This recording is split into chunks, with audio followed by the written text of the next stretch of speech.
Padre Celestial, te agradecemos por esta tarde. Nuevamente estamos delante de ti, Señor, congregándonos virtualmente, pero por medio de tu Espíritu Santo estamos unidos, Señor. Gracias porque por medio de Él, Señor, somos aceptos delante de tu gracia. Él nos ha renacido una esperanza nueva y viva, Señor. Nos ha dado la eternidad. Es tu Espíritu Santo quien nos ha regenerado en ti, nos ha hecho pasar a tu familia. Somos parte de tu familia, de tu comunidad, Señor. Como dice Pedro, somos participantes de tu naturaleza divina, Señor. Te agradecemos por este lunes y danos la oportunidad de poder entender qué es lo que tú nos quieres decir en esta tarde, Señor. Señor, revélanos al corazón cuál es tu voluntad, Señor. Cuáles son las cosas que tú quieres que en este tiempo nosotros estemos haciendo por ti, Señor, por tu reino. Gracias, Padre Celestial. Te pedimos la bendición de tu Espíritu Santo para este estudio en el nombre de Jesús. Amén. Bueno, hermanos, básicamente en el estudio pasado toqué unas cositas que las pasé muy rápida, ¿ya? Unas cositas que las pasé muy rápidas. Y en esta oportunidad quiero repetir un poquito de la enseñanza, no toda la enseñanza, solamente algunos aspectos respecto al asunto de los métodos de traducción, porque pasé tan rápido por ahí que de alguna manera se pudiera, si se pesca de una manera muy suave o muy liviana, se puede pescar para interpretaciones que no quise decir. ¿Ya? Pero voy a retomarlo brevemente nomás, algo corto, simplemente para darles a ustedes el panorama completo acerca de los tipos de traducción que se hacen, porque estudiamos una palabra en Juan que en vez de decir todo pámpano que en mí no lleva fruto lo quitará, estudiamos que la Reina Valera lo traduce lo quitará, cuando el original griego no dice lo quitará, sino dice lo levantará. Es decir, como que el Señor levanta a la rama que está alicaída para que pueda estar sostenida y pueda dar fruto, y que esto desarrollaba todo un tipo de doctrina. Entonces, básicamente, hermanos, lo que nosotros estudiamos, básicamente cuando estudiamos la palabra, usamos diferentes métodos cuando hacemos investigación. Entonces, hablando de los métodos de traducción, ya todavía no entramos en el capítulo 16, estamos hablando acerca de esta pequeña introducción, ¿no? Lo quiero retocar para dejarles claro el asunto. Hablando de los métodos de traducción, ¿ya? Existe el primer método que se llama equivalencia formal. Entonces, ¿qué significa equivalencia formal? Traduce lo más fielmente posible todas y cada una de las palabras del original, tan literal como sea posible. Es lo que normalmente se llama la transliteración. Ahora, este método a veces no es comprensible debido a la sintaxis de cada idioma y por diferentes implicaciones gramaticales, por el vocabulario y sus significados. Ahora, ¿qué Biblias más o menos son así? La Biblia textual, la Biblia Reina Valera de 1909, la Biblia Reina Valera de 1960, son casi transliteraciones, no al 100%, ¿de acuerdo? Pero, sin embargo, hay unas observaciones que hay que tomar en cuenta cuando se traduce la Biblia. Por ejemplo, para ponerles un ejemplo, ¿no? Cuando la Biblia dice, si tus pecados fueran rojos como el carmesí, serán emblanquecidos como blanca nieve. Entonces, en una oportunidad estuve trabajando con gente del Instituto Lingüístico de Verano, que son los que traducían la Biblia, por ejemplo, al aymara, al quechua, a los diferentes dialectos de acá de nuestro país, y ellos no podían poner este concepto transliterado de la palabra. ¿Por qué? Porque la gente de la Amazonía no conoce la nieve. Entonces, como no conocen la nieve, ellos tienen que hacer un pequeño cambio en los significados. Entonces dicen, si, por ejemplo, si tus pecados son rojos como la sangre del jabalí, serán emblanquecidos como la pulpa del coco. Entonces, ahí estamos tratando de usar el otro tipo de interpretación, de traducción, que vendría a ser la equivalencia dinámica. Entonces, ninguna traducción es precisamente una transliteración, porque no la podríamos comprender, no la podríamos leer. Entonces, simplemente dejo esto en claro para que ustedes, como estudiosos de la palabra, porque todos debemos ser estudiosos de la palabra, ustedes tengan más de una versión en su casa. Yo les recomiendo que tengan más de una versión en su casa. Ahora, existe la Biblia YouVersion o existen diferentes Biblias virtuales en donde están casi todas las traducciones al español, que es muy bueno cotejar. Entonces, esta es la equivalencia formal. Luego viene la equivalencia dinámica. La equivalencia dinámica busca no tanto la literalidad, sino que hace que el texto sea comprensible, pero sí marcando límites y considerando la literalidad, pero subjetivamente. O sea, tan libre como sea posible, pero sin apartarse de lo que dice el texto estrictamente. Es lo que se puede llamar una interpretación. La nueva Reina Valera contemporánea, por ejemplo, está adoptando esta mixtura entre la equivalencia formal y la equivalencia dinámica. También la Reina Valera del 2015, la última Reina Valera del 2020, que está muy buena también. También la nueva versión internacional, Dios habla hoy, y este tipo de versiones que de alguna manera no están tan al pie de la letra como el original, pero que son buenas traducciones. Y por último, está otro método, el último método de traducción es la paráfrasis. Ahora, ¿qué es la paráfrasis? Es una explicación e interpretación amplificativa del texto para hacerlo más claro. Puede incluso pasar por alto la sintaxis del original y la transliteración, que son puntos importantes. Tiene que usar elementos conceptuales y redefiniciones, debido a la diferencia cultural y al idioma al que se traduce. ¿Qué Biblias más o menos son paráfrasis? Por ejemplo, y se los explico, hermanos, porque veo que a veces en el Facebook algunos hermanos ponen textos de Biblias que son paráfrasis, que no necesariamente refleja el sentido original del texto, sino que por querer amplificar el texto ya pierde la esencia. Una paráfrasis se corre el riesgo de perder la esencia de lo que dice el texto de manera dinámica, de manera literal.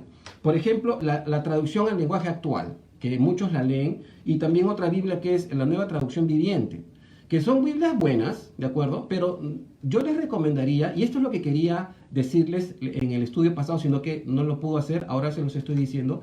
Yo les recomendaría de que ustedes no solamente tengan la Reina Valera contemporánea o la Reina Valera del 60, que es mi preferida, por ejemplo, o la Reina Valera del 2015, sino que también la Biblia de las Américas es una buena Biblia también. Pero no solamente lean, por ejemplo, la traducción en lenguaje actual o la Nueva Traducción Viviente, porque esas son paráfrasis. Es decir, han amplificado tanto el concepto que de alguna manera se aleja del sentido medular de lo que quiere decir el texto, con el propósito de enmendar algunas situaciones que no están explicadas culturalmente hablando. Entonces se quiere culturizar a la Biblia, es decir, se quiere parafrasear la Biblia de tal manera que encaje con la cultura. Y entonces la paráfrasis corre el riesgo de alguna manera tergiversar algunos conceptos de acuerdo a la literalidad que la Biblia enseña. Y esto yo les quería retomar como principio introductorio de este capítulo 16. ¿Por qué? Porque yo sentí que lo dejé muy suave en el estudio pasado, pasé muy rápido por ahí. Entonces, para terminar esta partecita, hermanos, simplemente yo les recomiendo que ustedes no solamente tengan una versión de la Biblia. La recomendación que hacemos es la Reina Valera del 60, la Reina Valera contemporánea, ¿no? La Reina Valera de 1909 es un poquito antigua, pero es muy buena también, ¿no? La Reina Valera actualizada también es buena, ¿de acuerdo? Particularmente hablando, a mí la Nueva Versión Internacional no me gusta mucho porque tiene mucha influencia del texto crítico y quita muchas cosas, ¿no es cierto? Entonces, la versión Dios habla hoy tampoco es una versión que me convence, pero algunos conceptos sí son amplificados y eso ayuda a la comprensión de la lectura, sobre todo en temas que son cruciales, ¿no? Entonces, les recomiendo, ya para terminar, no solamente lean la traducción al lenguaje actual o la Nueva Traducción Viviente, porque estas son paráfrasis, ¿de acuerdo? Sí son cotejadas con el original, pero están parafraseadas, ¿no? Y entonces eso de alguna manera puede correrse el riesgo de tratar de decir algo que el texto no dice y entonces podemos crear un tipo de doctrina. ¿De acuerdo, hermanos? Habiendo hecho esta aclaración, sí, ahora sí, vamos de lleno al capítulo 16. Voy a leer del versículo 1 al versículo 6 como el primer bloque y entramos al estudio, ¿de acuerdo? Capítulo 16, versículo 1 dice, voy a correr un poquitito, hermanos, lo siento. Dice así, estas cosas os he hablado para que no tengáis tropiezo. Os expulsarán de las sinagogas y aún viene la hora cuando cualquiera que os mate pensará que rinde servicio a Dios. Y harán esto porque no conocen al Padre ni a mí. Mas os he dicho estas cosas para que cuando llegue la hora os acordéis de que yo os lo había dicho. Esto no os lo dije al principio, porque yo estaba con vosotros. Pero ahora voy al que me envió.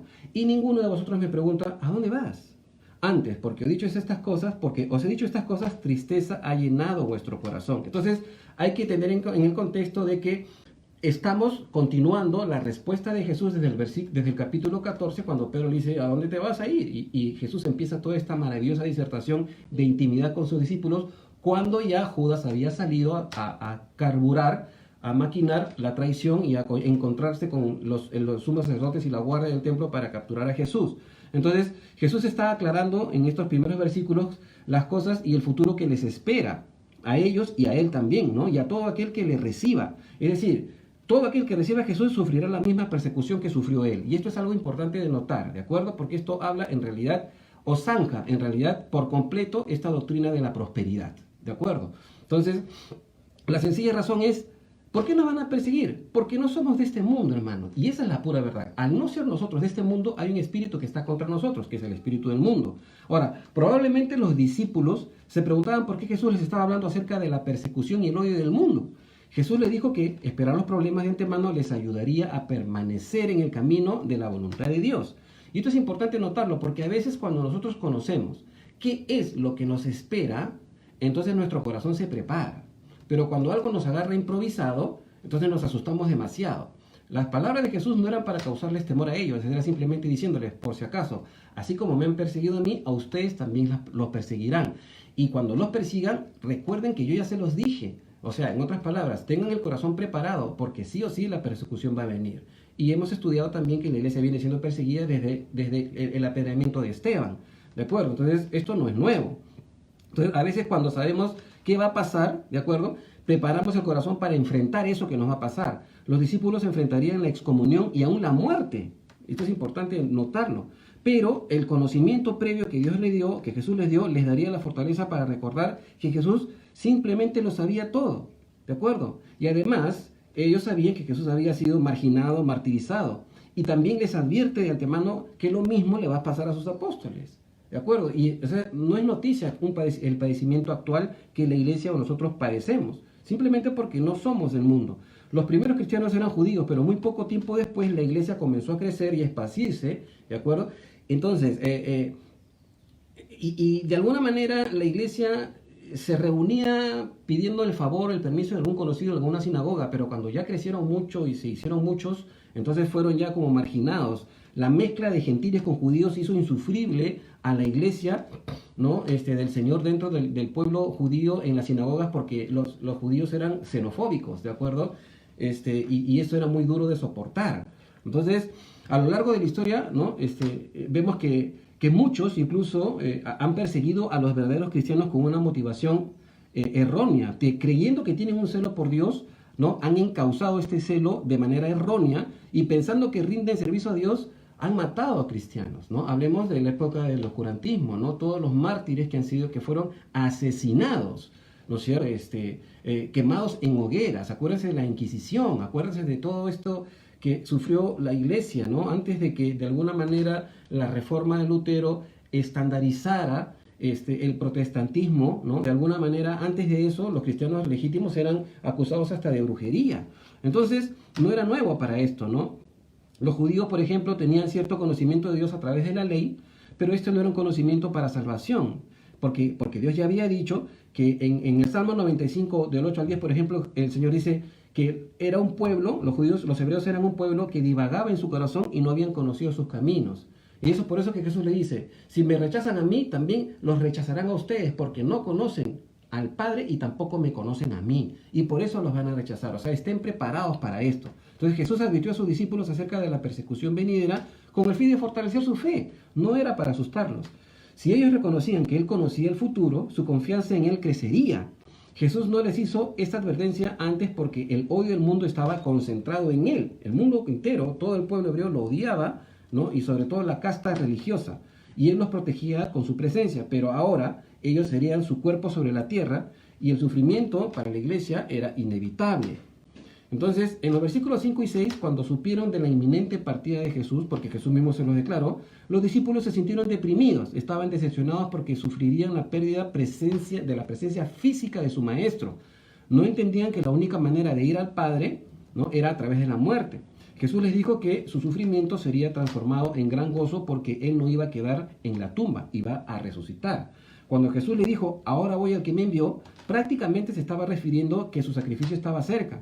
Entonces esto dejó a los discípulos sin palabras, se quedaron como que el maestro se va y no podemos ir, ¿y qué vamos a hacer? Nos quedamos solos, ¿y ahora qué será de nosotros? Este movimiento que ha empezado, ¿quién lo continuará? ¿No? Y los discípulos estaban como un poco perdidos y tristeza llenó su corazón, como dijo Jesús. Entonces el Señor supo que la tristeza entró en el corazón de ellos tan profundamente que se quedaron mudos, no dijeron nada. Por eso Jesús dice, no me preguntáis nada por lo que les acabo de decir.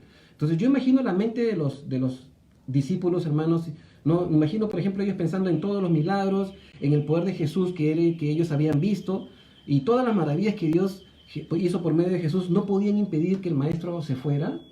¿Cómo es posible que nuestro maestro se va a ir? Nos vamos a quedar solos, ¿no? Entonces, ¿por qué tenía que partir el maestro?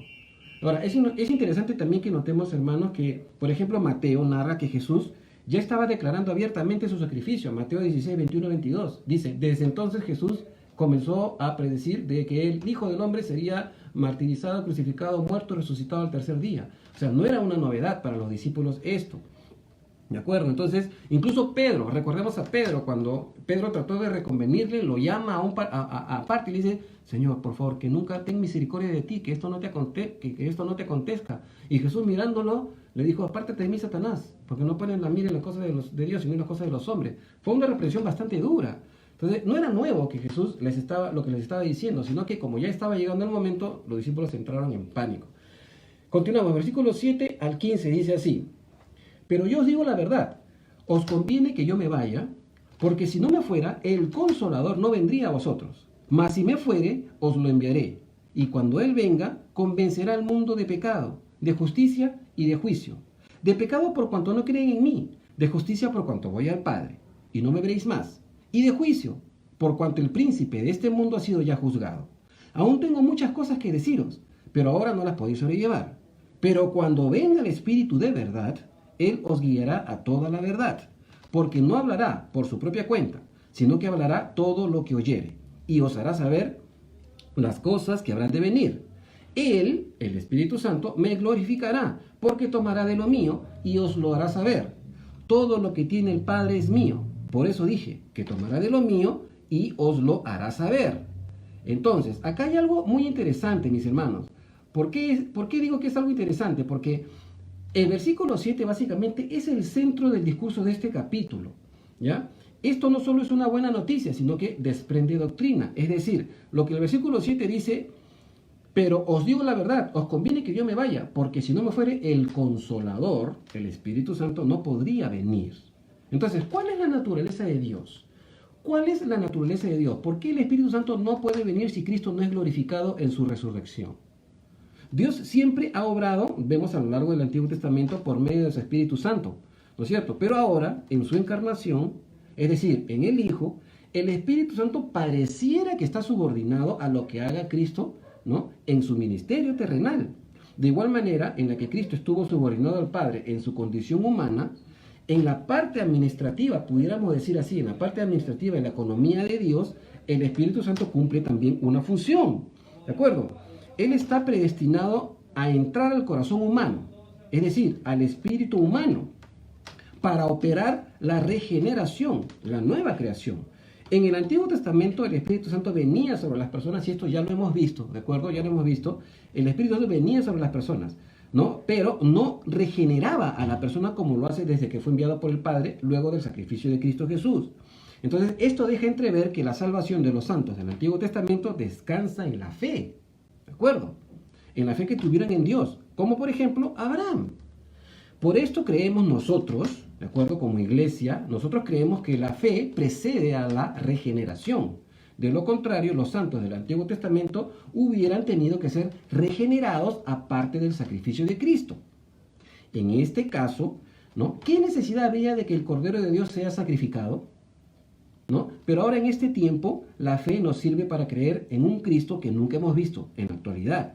Y esto concuerda con lo que leemos en el capítulo 11 de Hebreos, especialmente en los versículos 39 y 40, que dice, y todos estos, hablando de los santos de la fe del Antiguo Testamento, dice, y todos estos, aunque alcanzaron buen testimonio mediante la fe, no recibieron lo prometido, proveyendo Dios alguna cosa mejor para nosotros, para que no fuesen ellos perfeccionados aparte de nosotros. Y es interesante notarlo.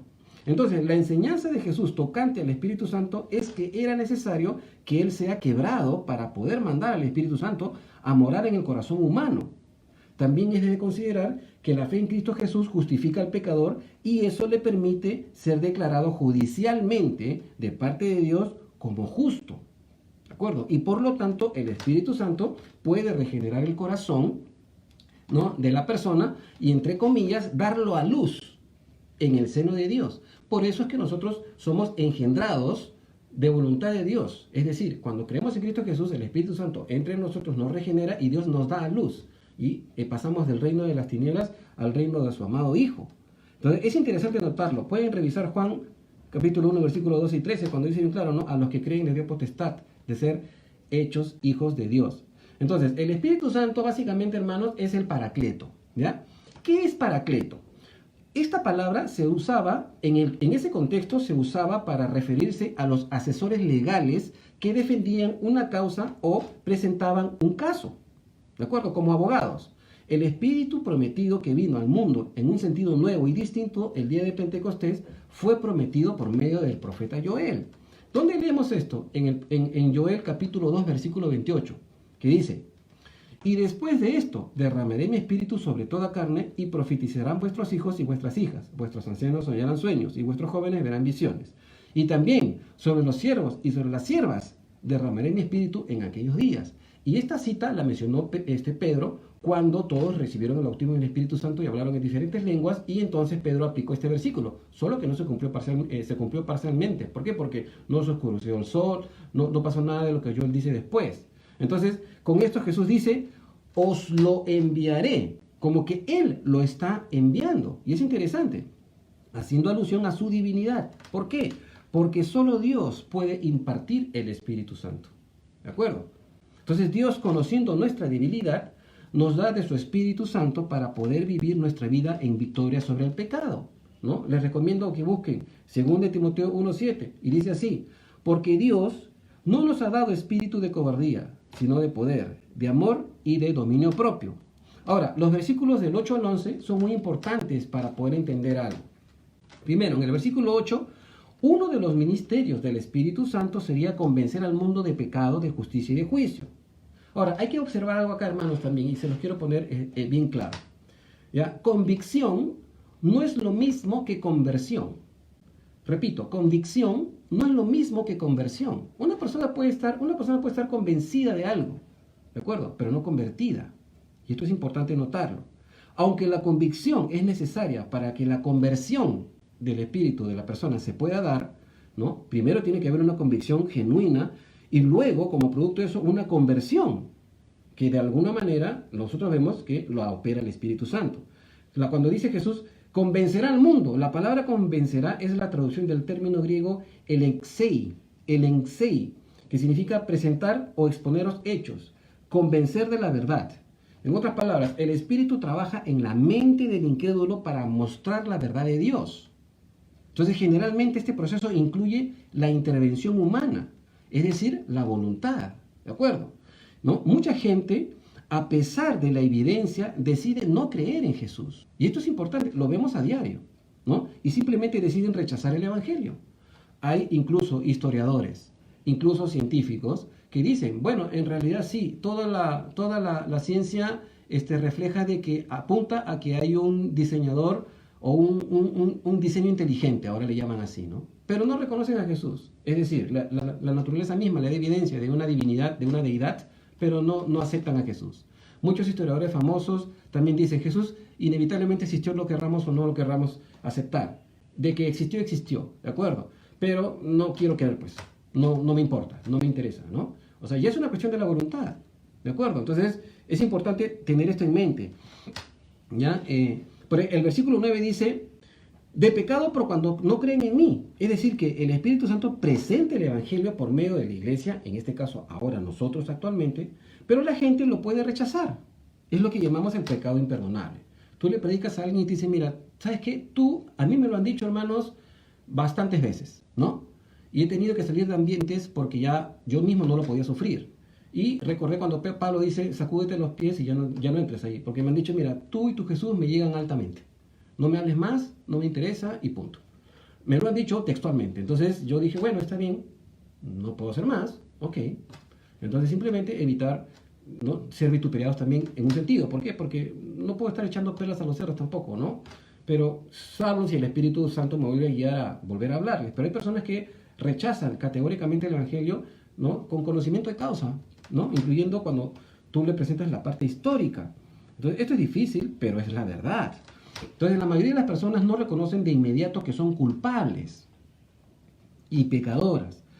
Admitirán sus fallas, vicios y crímenes, inclusive, pero no obstante el pecado se comete contra Dios. Pero la gente ha suprimido la verdad de Dios y ha reblandecido el castigo. Han confundido la paciencia de Dios con su bondad. Entonces, debido a que no hay castigo inmediato, la gente piensa que a Dios no le importa. Creen que en sus vidas, al hacer buenas obras, están compensando el disgusto de Dios por sus pecados. Es decir, la gente vive en una liviandad total, en fornicación, en adulterio, en perversiones, en lo que les da la gana, ¿no? Cuyo Dios es el vientre y apetitos de la carne, dice la palabra, y no les importa. Pero de pronto limpia su conciencia confesándose o haciendo buenas obras y ya están a cuentas con Dios y bueno, siguen su vida paupérrima y miserable, ¿no? Y ya está, pues, ¿no? Eso se llama religión. Y eso es lo que el Espíritu Santo viene a traer, es decir, convicción de justicia, de juicio de pecado. El hecho de que Dios no actúe rápidamente contra las abominaciones, ¿no?, que se cometen frente a Él, no indica que Él está de acuerdo. Más bien Dios está dándoles tiempo para que se arrepientan. Ahora, en el versículo 10, al crucificar a Jesús, los judíos pensaron, ¿no?, o pusieron de manifiesto que pensaban que el Señor sería injusto, que Él era pues un criminal. ¿Por qué? Porque se hacía pasar por Dios. ¿Cómo es posible? No es posible que tú seas Dios. Te vamos a matar. Y lo mataron justamente por esa declaración, lo mataron. Entonces, pero sin embargo, Jesús resucitó y demostró con esta resurrección que Él no era ningún impío y era verdad lo que había dicho.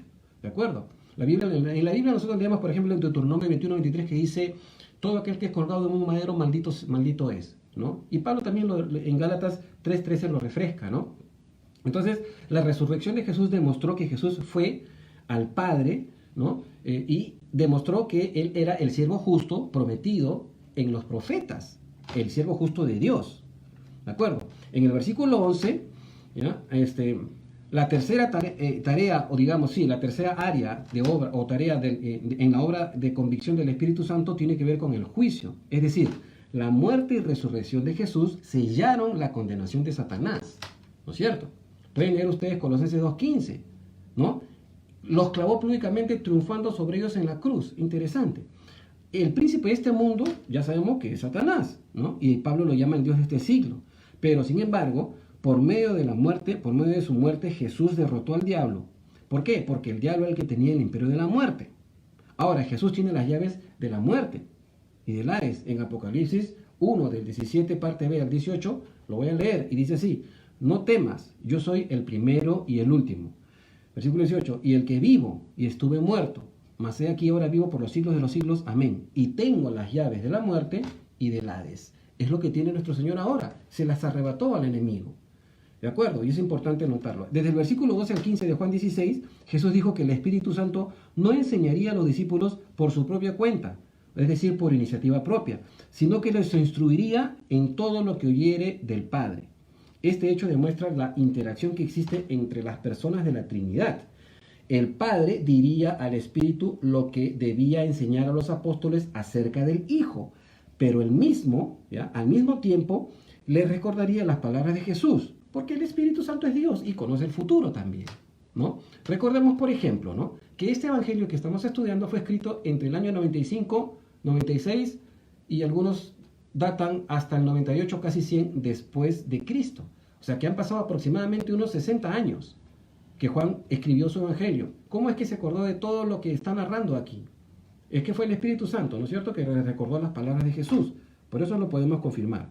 Continuamos, hermanos. Versículo 16 al versículo 20 de el Evangelio de Juan, capítulo 16. Versículo 16 dice: todavía un poco y no me veréis, y de nuevo un poco y me veréis, porque yo voy al Padre. Entonces le dijeron algunos de sus discípulos unos a otros: ¿qué es esto que nos dice todavía un poco y no me veréis, y de nuevo un poco y me veréis? ¿Y por qué yo voy al Padre? Decían pues: ¿qué quiere decir esto? Todavía un poco. No entendemos lo que habla. Versículo 19. Jesús conoció que querían preguntarle y les dijo: ¿preguntáis entre vosotros acerca de esto que dije, todavía un poco y no me veréis, y de nuevo un poco y me veréis? De cierto os digo, que vosotros lloraréis y lamentaréis, y el mundo se alegrará. Pero aunque vosotros estéis tristes, vuestra tristeza se convertirá en gozo. Entonces, qué maravilla. las palabras de un poco, del versículo 16, ¿no? Desconcertaron a los discípulos y también su predicción. Me veréis otra vez. Entonces los discípulos decían, no entendemos, ¿a qué se refiere? Dice que un rato más va a estar y después se va. Y luego otro poco más va a estar con nosotros. Entonces, ¿qué está pasando? ¿No? Entonces hay que estudiar el contexto, ¿no? Por ejemplo, hay algunas interpretaciones que pudiéramos tener de lo que dijo Jesús en este versículo, ¿no? La primera sería que él se estaba refiriendo a la venida del Espíritu Santo, ¿no? Que cuando el Espíritu Santo viniera, ellos iban a ser conscientes de la persona de Cristo por medio del Espíritu Santo.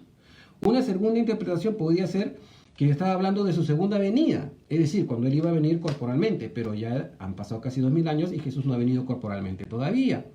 Y una tercera interpretación sería un breve ministerio de 40 días, ¿no? Que Jesús realizó entre su resurrección y su ascensión, porque Jesús estuvo después de resucitado 40 días con sus discípulos, hasta que fue elevado a los cielos.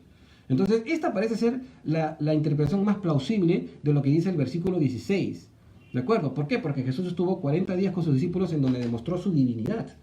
Sus discípulos especularon por estas palabras, pero Jesús no las aclaró, ¿no? Él no respondió categóricamente, sino que él dejó parte de esta respuesta al ministerio del Espíritu Santo. Entonces, en vez de responder, les predice que los hechos que están por acontecer, él no lo van a tomar a él por sorpresa.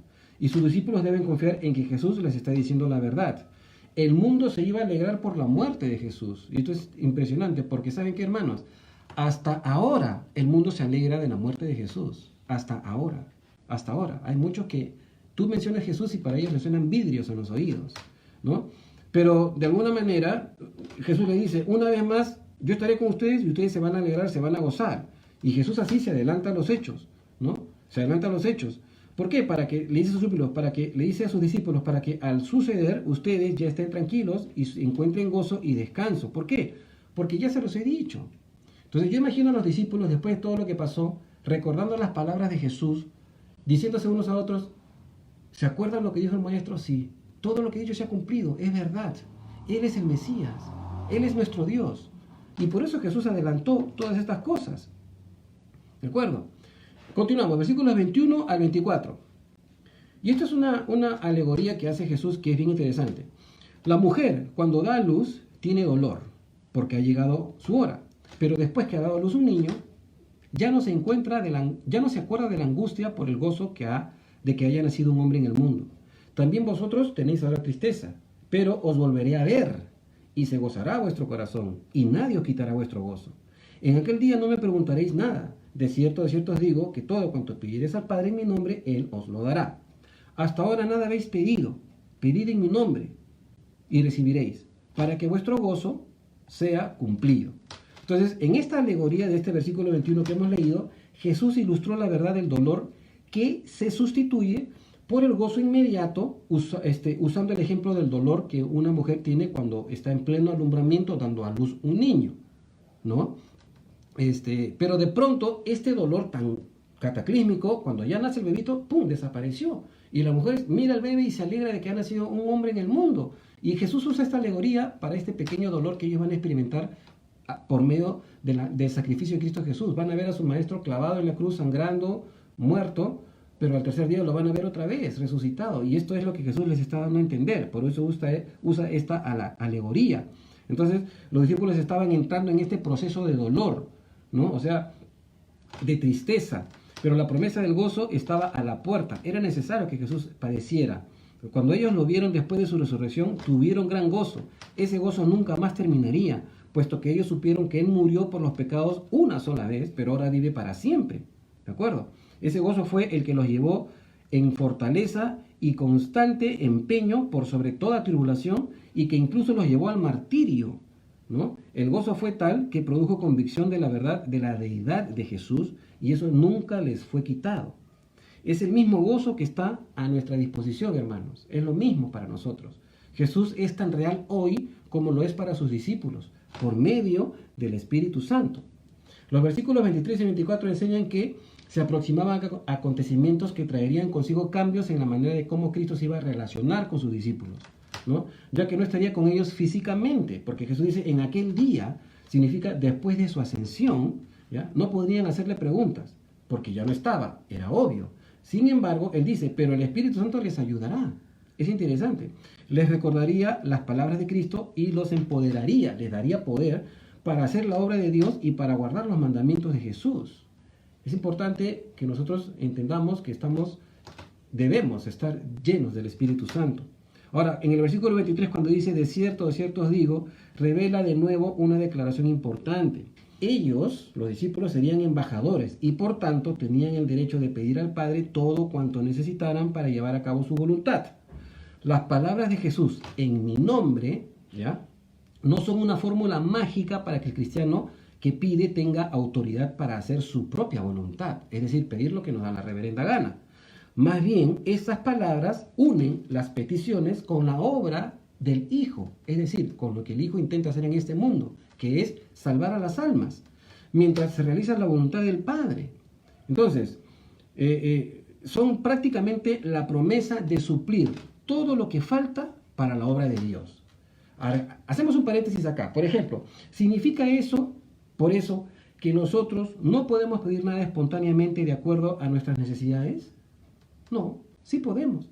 Miren lo que dice el Salmo 37:4. Dice así, deleítate a sí mismo en Jehová y Él te concederá las peticiones de tu corazón.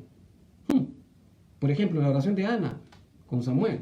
Filipenses 4:6 dice, por nada estéis afanosos, si no sean conocidas vuestras peticiones delante de Dios, en toda oración, ruego y acción de gracias. Primera de Juan 5:15. Del versículo 14 dice, y esta es la confianza que tenemos en Él, que si pedimos alguna cosa conforme a su voluntad, Él nos oye. Y si sabemos que Él nos oye en cualquiera cosa que le pidamos, sabemos que tenemos las peticiones que le hayamos hecho. Lucas 12:29 también dice, vosotros pues, no os preocupéis por lo que habéis de comer ni por lo que habéis de beber, ni estéis en ansiosa inquietud, porque todas estas cosas buscan las gentes del mundo, pero vuestro Padre sabe que tenéis necesidad de estas cosas. Mas buscad primeramente el reino de Dios, ¿ya?, y todas estas cosas serán añadidas. No temáis, manada pequeña, porque a vuestro Padre le ha placido daros el reino. Entonces, hermanos, para entender esta parte, el privilegio de la petición personal, ¿no?, porque es un privilegio pedirle a Dios algo personal, ¿ya?, es para cada cristiano. Todos podemos pedirle a Dios las cosas. Podemos, sin embargo, también pedir trivialidades, ¿de acuerdo? O cosas que realmente no son dignas de ser respondidas, porque son producidas por nuestro egoísmo. Sin embargo, el Padre, por cada petición que hacemos, no se hace loco y no mira para los costados, ¿no? El Señor nos está mirando, nos está escuchando, ¿de acuerdo? Entonces, Él nos ama y nos conduce a entender el propósito de lo que estamos pidiendo, ¿de acuerdo? Porque a veces Él no responde tan rápido, y justamente es por eso. No responde tan rápido porque sabe que estamos pidiendo de manera inadecuada, ¿sí? Él nos hace reflexionar. ¿Y saben qué es lo que Él usa? Usa el tiempo. Porque a veces pedimos algo de manera inconsciente, pero no sabemos las consecuencias que pueden venir al respecto. Sin embargo, Dios usa el tiempo para poder hacernos meditar en las peticiones apresuradas o egoístas que pudiéramos hacerle sin considerar las consecuencias, ¿sí? Si pedimos algo en donde hay otras voluntades involucradas, como por ejemplo cuando oramos por una esposa o por un esposo, ¿de acuerdo?, ¿no?, el Señor va primero a presentarle el caso a esa persona, ¿no?, y esa persona tiene que decidir amarte. O sea, no puede ser, yo estoy orando por una mujer y yo estoy orando para que me ame, pero eso es imposible, no puede ser. No puedo pedir, Señor, yo quiero que esa persona me ame, porque Dios no fuerza la voluntad de nadie. Si no fuerza la voluntad de alguien para que lo conozcan a Él, ¿cuánto más para que te amen a ti? Entonces no podemos pedir cosas así. Tenemos que orar conforme a la voluntad de Dios, ¿de acuerdo? Entonces hay que tener un buen filtro como para poder hacer peticiones que no son tan, digamos, acertadas, ¿no? Entonces, si no sucede, podemos ver que de repente no fue la voluntad de Dios. ¿Por qué? Porque Dios no fuerza a nadie, pues. De repente, hablando de los negocios, por ejemplo, podemos pedir un montón de cosas también. Pero tenemos que pedir cosas que glorifiquen al Señor. ¿Por qué? Porque la palabra dice que Él es el que da el poder para hacer las riquezas. Nada tenemos que no nos haya sido dado. Todo lo que tenemos nos fue dado por Dios. ¿De acuerdo? Sin embargo, el Señor se goza en que pidamos y seamos espontáneos al pedir. Y esto es bueno, porque Él aprovecha eso para revelar su naturaleza, para revelar qué es lo que Él piensa acerca de la petición que le estamos haciendo, ¿no? Él nos va a dar muchas sugerencias. Y nosotros, como hijos obedientes, tenemos que aceptar sus sugerencias. ¿Por qué? Porque Él observa mejor que nosotros nuestro propio panorama. Y a veces nosotros pedimos conforme a lo que tenemos aquí al frente, pero Dios nos hace mirar un poco más allá. Y entonces nuestra petición tiene que estar aderezada o retocada en el tiempo. ¿Por qué? Porque a veces me apresuré y pedí cosas que no eran tan relevantes. Y esto hay que entenderlo para orar efectivamente. En el Antiguo Testamento se ven oraciones contestadas, ¿no es cierto? Hemos visto y hemos leído en varias personas que pidieron a Dios directamente y Él respondió adecuadamente. Pero ahora, hermanos, bajo este nuevo pacto de gracia, Dios coloca a Jesús como el único mediador entre el hombre y Él. Su nombre, es decir, el nombre de Jesús es sobre todo nombre. Entonces, el nombre de Jesús es el nombre del pacto por el cual nosotros podemos entrar en la presencia de Dios. Por consiguiente, las oraciones ahora son autorizadas delante de la presencia del Padre justo por el nombre del pacto, es decir, el nombre de Jesús. Entonces, toda petición que le hacemos en ese nombre, porque hemos sido justificados y santificados por Él, van a ser respondidas. Es decir, al orar en el nombre de Jesús, estamos sometiéndonos al particular e imperativo requerimiento de Dios. Es decir, orar en el nombre de Jesús. Dios oye nuestras oraciones porque son hechas en el nombre de su Hijo unigénito. ¿De acuerdo? Y esa es la garantía de tener acceso a su trono de justicia, gracia y misericordia, porque Dios es bueno y para recibir de Él lo que le estamos pidiendo. ¿De acuerdo? Recordemos que su Hijo es quien intercede por nosotros. Vamos avanzando para que no nos gane el tiempo. El versículo 25 al 27 dice: estas cosas os he hablado en alegorías, y la hora viene cuando ya no os hablaré por alegorías, sino que claramente os anunciaré acerca del Padre. En aquel día pediréis en mi nombre, y no os digo que yo rogaré al Padre por vosotros, pues el Padre mismo os ama, porque vosotros me habéis amado y habéis creído que yo salí de Dios. Salí del Padre y he venido al mundo.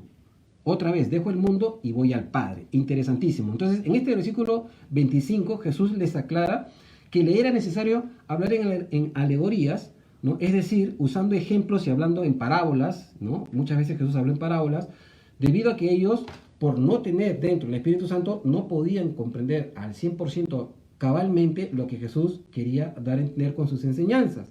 Entonces, aún así, ellos no podían comprender la cabalidad, la necesaria e inevitable muerte de su maestro. ¿Por qué? Porque era muy duro para ellos. Ellos pensaban que el Mesías vivía para siempre. Llegó Jesús, reinamos con él y se acababa y fueron los romanos y ahí nomás. Muy corta la historia, pero no, Dios tenía un plan mayor para nosotros los gentiles. Entonces, el versículo 26 es la garantía de la intercesión perpetua de nuestro Señor Jesús. El versículo 26 es la garantía. ¿Por qué? Porque dice, en aquel día pediréis en mi nombre, y no os digo que yo rogaré por vosotros al Padre. Entonces, Él es nuestro abogado.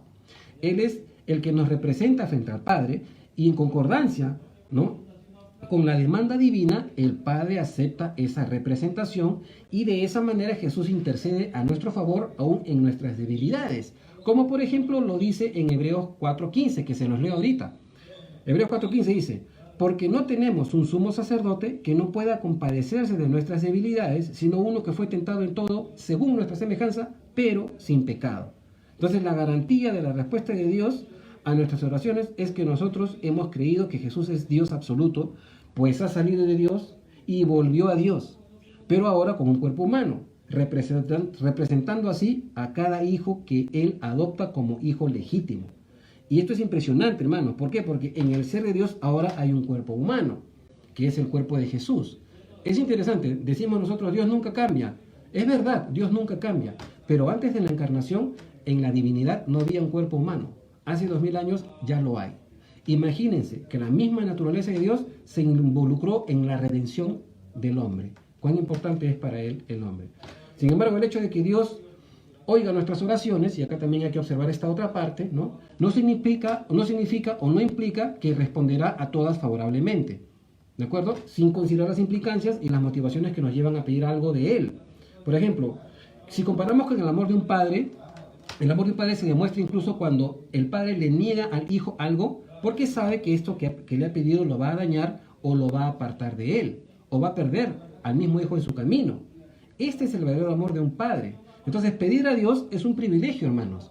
En realidad es un privilegio pedir a Dios, ¿no? Entonces, tengamos coherencia al momento de pedir. Debemos pedir con coherencia, ¿no es cierto? Es decir, sometiéndonos a su amor y a su voluntad. O sea, no abusemos con caprichos innecesarios, poniendo en peligro nuestra santidad, porque a veces pedimos cosas que nos pueden perder a la larga, ¿sí? Recordemos que Dios ha prometido proveer para todas nuestras necesidades básicas, ¿no es cierto? El Señor lo ha prometido, ¿no es cierto? Así que tengamos confianza en su provisión, pero actuemos en proporción a lo que pedimos, es decir, seamos esforzados y valientes, ¿de acuerdo? Si pedimos algo, caminemos en dirección a eso, no nos quedemos de brazos cruzados, ¿de acuerdo? ¿Por qué? Porque el Señor quiere que nosotros también estemos en acción, ¿de acuerdo? En el versículo 28 Jesús resumió su misión en una sola oración, básicamente, ¿no? Su encarnación, es decir, salir del Padre. Luego, su humillación, es decir, he venido al mundo. Y por último, su resurrección, ascensión y exaltación, es decir, otra vez dejo al mundo y voy al Padre. Eso es el resumen del Evangelio. Y eso es lo que los discípulos llegaron a creer. Ese es el Evangelio que nosotros debemos predicar. Es simple, hermanos. Nosotros no tenemos que ser teólogos para predicar la palabra del Señor. Simplemente predicar la muerte y resurrección de Cristo Jesús, y que eso, al creerlo, nos justifica delante de Dios, y Dios manda su Espíritu Santo a nosotros, nos regenera por su Espíritu Santo, nos adopta como sus hijos y nos perdona todos los pecados. Una sola vez y para siempre. ¿Sí? Ese es el Evangelio. Entonces muchos quieren demostrar mucha teología, pero las muchas palabras son huecas si no están llenas del Espíritu Santo. Y esto es importante notarlo. Nosotros confiamos en que solo debemos sembrar la palabra, ¿ya? Y luego dejar al Espíritu Santo que cumpla con su ministerio. Porque quien revela la verdad al corazón del hombre no son mis palabras. Es el Espíritu Santo el que revela la verdad de Dios al corazón del hombre. ¿De acuerdo? Entonces, Él es el que convence a las personas. No es nuestra erudición, no es nuestra maestría, no es nuestra demagogia. ¿De acuerdo? Lo que va a llevar a una persona a Cristo. Quien lleva a una persona a Cristo es el Espíritu Santo. Versículos 29 al 33. Sé que estoy yendo un poquito rápido, hermanos, pero por la introducción tengo que correr. Ya con esto estamos terminando casi. Versículo 29 al 33 dice: le dijeron sus discípulos: he aquí ahora hablas claramente y ninguna alegoría dices. Ahora entendemos que sabes todas las cosas y no necesitas que nadie te pregunte. Por esto creemos que has salido de Dios. Jesús les respondió: ¿ahora creéis? He aquí la hora viene, ya ha venido ya, en que seréis esparcidos cada uno por su lado, y me dejaréis solo, mas no estoy solo, porque el Padre está conmigo. Estas cosas os he hablado para que en mí tengáis paz. En el mundo tendréis aflicción, pero confiad, yo he vencido al mundo. Ahora, imaginémonos esto. A estas alturas, los discípulos ya creían las palabras de Jesús, ¿de acuerdo? Pero pareciera que su fe debía ser confirmada con los hechos. Es decir, ellos sí le creían a Jesús, pero esto que después que se aparezca de muerto, como que tenían que ver para comprobarlo, era un poco duro, ¿de acuerdo? Él les profetizó que iba a morir y luego resucitar, algo hasta ese momento un poco duro de creer para ellos. Su comprensión de que el Maestro no vino para quedarse eternamente en persona con ellos los llenaba de temor, porque ahora ¿qué vamos a hacer? Nos vamos a quedar solos y nuestro Maestro se va. ¿Quién va a sostener todo este movimiento y toda esta gente que ha venido siguiendo al Maestro con nosotros? ¿Ahora qué vamos a hacer? Pero era necesario porque el Espíritu Santo es el pastor de la iglesia hoy. Sin embargo, Jesús les enseña que el Espíritu Santo es Dios y es la clave para que ellos puedan entender y confirmar esa fe inmadura que tenían hasta ese momento. Los discípulos reconocieron en el versículo 30 que hemos leído que Jesús no necesitaba que le preguntaran muchas cosas para declarar su omnisciencia. Él podía no esperar preguntas y enseñar quién es Él y qué vino a hacer. Pero de alguna manera Jesús, por su manera de hablar, causaba curiosidad en sus discípulos, ¿no? Causaba curiosidad en sus discípulos para justo aclararles esas tímidas dudas, ¿no? Esas pequeñas cositas que ellos, por miedo o por temor o por vergüenza, no querían preguntar. Pero Jesús, sabiendo sus pensamientos, entonces Él, de alguna manera, conducía la conversación para revelarse a sí mismo, porque los discípulos están muertos de miedo. Recuerden que estamos hablando los días previos antes del Getsemaní, ¿no? Entonces era bien interesante el momento que estaban viviendo. Ahora, en el versículo 32, ¿ya? Jesús les declaró el cumplimiento de la profecía de Zacarías 13:7, que dice: levántate, oh espada, contra el pastor y contra el hombre compañero mío, dice Jehová de los ejércitos. Hiere al pastor y serán dispersadas las ovejas, y haré volver mi mano contra los pequeñitos. Imagínense, hermano, incluso en ese momento tan crucial, ¿no? Jesús se antecede a los hechos y les dice lo que va a pasar. Es impresionante cómo Jesús lo controla todo. Él sabía lo que estaba pasando a su alrededor y sabía que Judas ya se estaba acercando con este grupo del Sanedrín y los guardias para prenderlo, los guardias del templo, ¿no? Para prenderlo. ¿no? La certeza de las palabras de Jesús fueron el ancla imperecedera que confirmó en los corazones de sus discípulos su divinidad, su deidad. Jesús incluso en su pasión y crucifixión lo está controlando todo. Recordemos que él dijo bien claro, ¿no? A mí nadie me quita la vida. Tengo poder para ponerla y para volverla a tomar. Yo de mí mismo la pongo. O sea, Jesús se sacrificó. O sea, él mismo entregó el Espíritu, dice el evangelista. Y esto es importante. A Jesús no lo tomó por sorpresa la crucifixión. Ya todo estaba determinado por el consejo de Dios. Jesús sabía que sus discípulos iban a huir, pero esto no lo intimidó tampoco, ¿no?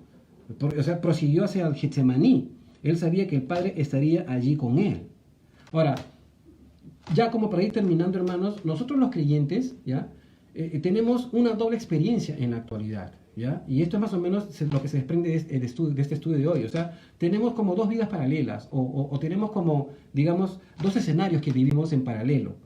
Primero, estamos en Cristo, ¿de acuerdo? Estamos en Cristo, vivimos en Cristo, ¿no es cierto? Pero también estamos en el mundo, ¿de acuerdo? Entonces, en unión con Jesús podemos tener paz, ¿no? Sin embargo, el mundo ejerce sobre nosotros una hostilidad impresionante, increíble, ¿no? Sentimos la presión del mundo porque el mundo sabe que no somos de él, que no le pertenecemos, y por eso todo el tiempo que puede nos va a estar fregando. Ahora, ¿por qué? Porque el mundo se opone al Evangelio, se opone al mensaje de Dios. Pero Jesús ya ha obtenido la victoria sobre este sistema, sobre este mundo. Él ha vencido al mundo. Como el unigénito del Padre, Él vino y arruinó el reino de Satanás, le quitó las llaves y Satanás fue juzgado y lanzado. Él ya lo dijo bien claro, yo veía a Satanás caer como el rayo, como un rayo, ¿no es cierto? Entonces Jesús es el vencedor. Él quería que los discípulos recordaran este hecho y que se regocijaran en su victoria. Cuando le dice confiad, viene del griego zarseo, que significa sean valientes, tengan valor.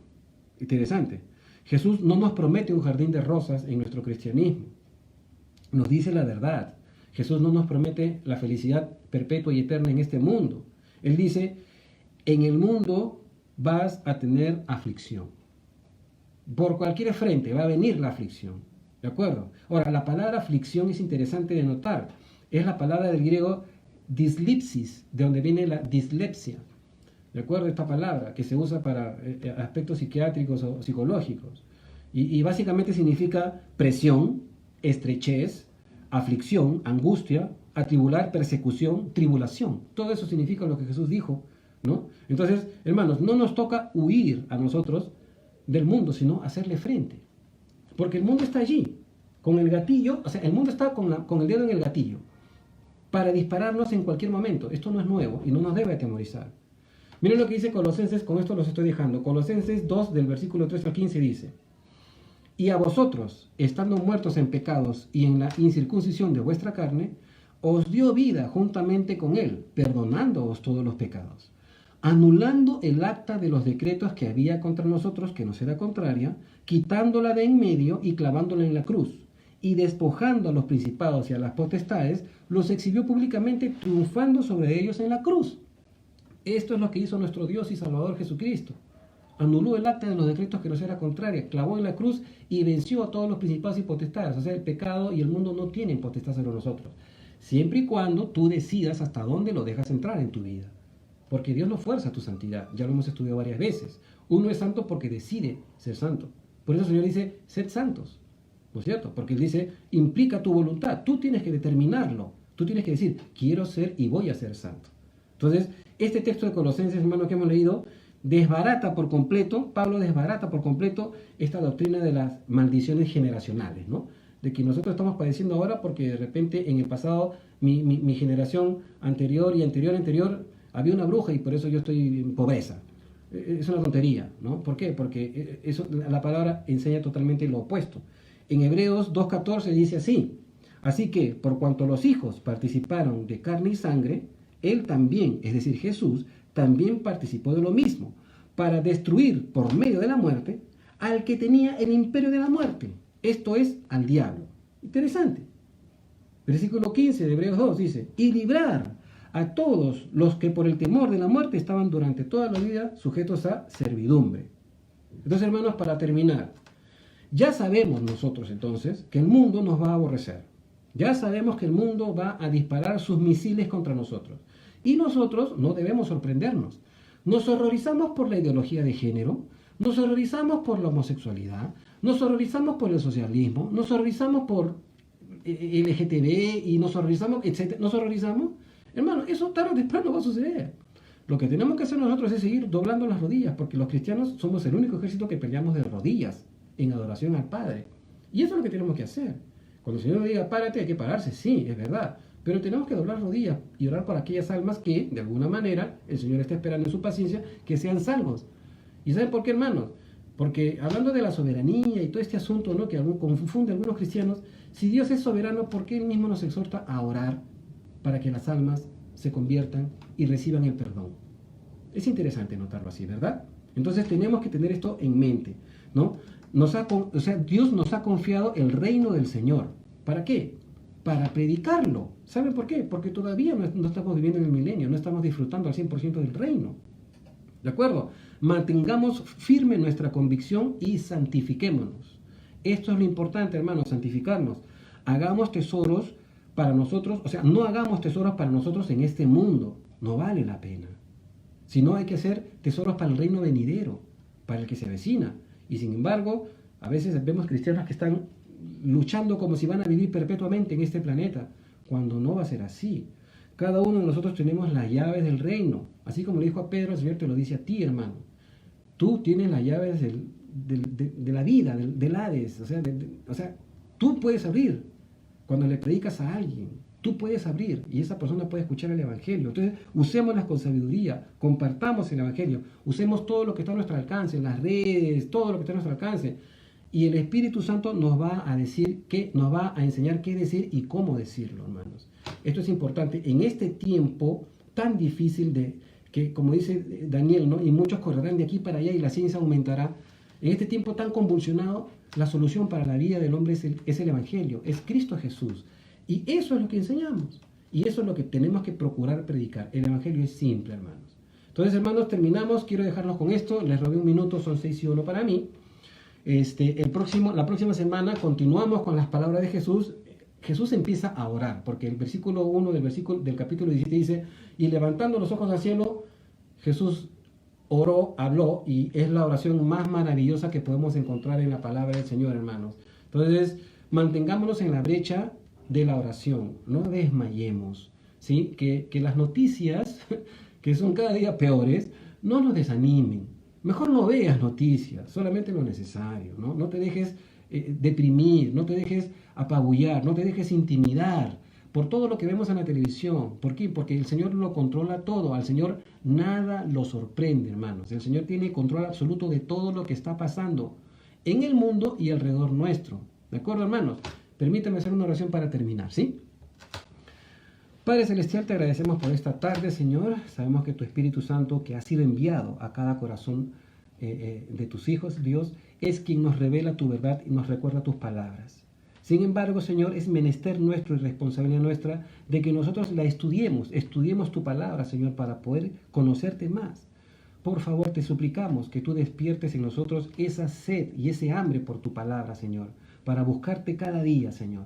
Que no leamos tu palabra solamente en la mañanita o cuando lo necesitamos, sino que vivamos pegados a tu palabra, mañana, tarde y noche, meditando, sobre todo en estos tiempos difíciles, Señor. Gracias por este estudio, Señor, de esta tarde, Señor. Te pido por mis hermanos que tú puedas bendecirlos, multiplicarles y proveerles todo lo que necesitan, Señor, en este tiempo de dificultad. Contrólalo todo tú, Señor. Tú eres nuestro soberano Dios que va delante de nosotros como poderoso gigante peleando nuestras batallas. Gracias, Señor, por este estudio en el nombre de Jesús. Amén. Bueno, hermanos, muchas gracias por su conexión. Gracias porque están allí pendientes de los estudios. Como dije, la próxima semana voy a estar con el capítulo 17.